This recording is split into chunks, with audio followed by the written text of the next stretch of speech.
Hey there beautiful friends, welcome back my channel again. In this video I am explain how to follow someone on Facebook. You can follow this updated guide step by step, easily follow any person or page on your device. Now let's get started. First open the Facebook app.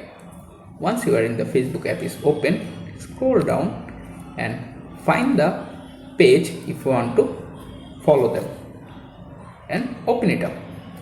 After the page is open, you can look at the follow button and tap on it and automatically follow the page on your Facebook app.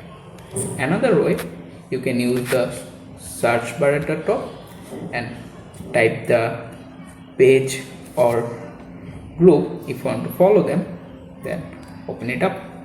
After the page is open, you can look at the follow button next to their name, tap on it and automatically following them. Thanks for watching. Please subscribe. Tips and tricks.